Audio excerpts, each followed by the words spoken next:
His question cut through the chatter like glass shattering on marble. Is the apartment comfortable? Forks froze midair.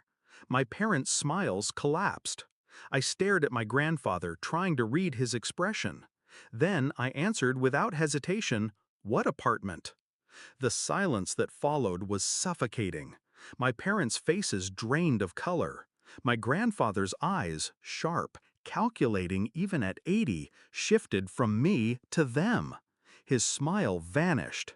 Then, where did the money go? And just like that, the room turned into a courtroom. I grew up worshiping my parents. At least, that's what they trained me to do. They spoke often about sacrifice, how hard they worked, how much they gave up so I could have opportunities. But I noticed things. The designer clothes they bought for themselves, the new cars, the extravagant dinners. I asked questions sometimes, but they brushed me off with practiced charm. And I wanted to believe them, because children want to believe their parents. The truth slipped through cracks. College applications delayed because money was tight. My savings account always mysteriously empty. Their promises of "we're investing in your future" never materializing into anything tangible. I didn't push, not yet. I stored every inconsistency in the back of my mind like evidence in a file. Quiet, patient. Then came the birthday dinner, the perfect stage. My grandfather was a billionaire, ruthless, brilliant, and, unlike my parents, incapable of being fooled. He adored me, though, perhaps because I reminded him of himself, silent, watchful, always calculating. I didn't expect his question, but the moment it left his lips, I understood. He'd given money, to my parents, for me, for an apartment I was supposed to live in. And now, the truth had slipped into the open. I watched my parents stammer. My father tried first. "Dad, maybe there's some misunderstanding." But my grandfather's glare stopped him cold. My mother jumped in, her voice trembling. "He must have forgotten. We told him." But I didn't forget, and I never lied. "No," I said, firm, steady. "I never knew about any apartment. I've never seen it, never even heard of it." The room tilted. My parents' lies collapsed under the weight of my words. That night was the shift. The betrayal wasn't new, but the revelation was public, undeniable. They'd stolen from me, from him, from the very man they depended on. And I knew I wouldn't waste tears. I'd weaponize the truth. I started planning. Quietly. While my parents scrambled behind closed doors whispering frantic explanations to my grandfather, I prepared. I pulled bank statements I wasn't supposed to have access to. I traced transfers, withdrawals, sudden purchases. I built a trail they thought invisible. I didn't confront them. I let them dig deeper, thinking they could still salvage it.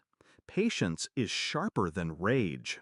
3 weeks later, I requested a private meeting with my grandfather, just him and me in his study.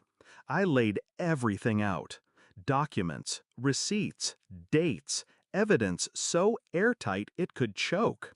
He didn't interrupt. He didn't even look surprised. He just listened, eyes burning with quiet fury. When I finished, he leaned back, exhaled slowly, and said only one word: "Good." The execution was swift. First, the financial noose. Accounts frozen, properties seized, every penny they siphoned redirected back under my grandfather's control. Then, the social blade. He spread the truth through his network, business associates, extended family, friends. My parents weren't just broke, they were disgraced. And finally, the legal strike. Charges filed. Fraud, misappropriation, theft. My parents, once proud and untouchable, reduced to defendants begging for mercy. I didn't lift a finger. I just delivered the truth and watched the machinery grind them down. The climax came at the courthouse.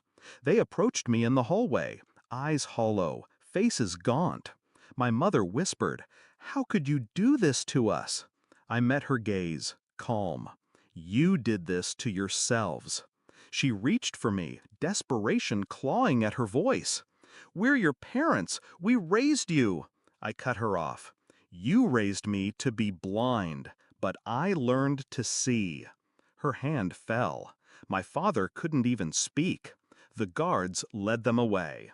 Now I live in the apartment my grandfather bought for me, keys handed to me directly this time. It's quiet, spacious, a place they'll never set foot in. Sometimes I sit by the window and think about the night of my birthday. The shock on their faces when the lie unraveled. The way the truth detonated in the middle of the room. People say revenge is loud, but mine wasn't. It was a single question, a single answer, and the silence that followed, heavy enough to crush them. Final reflection. They thought they could bury me under their greed. Instead, I buried them under their own lies. And the irony? My grandfather gave me more.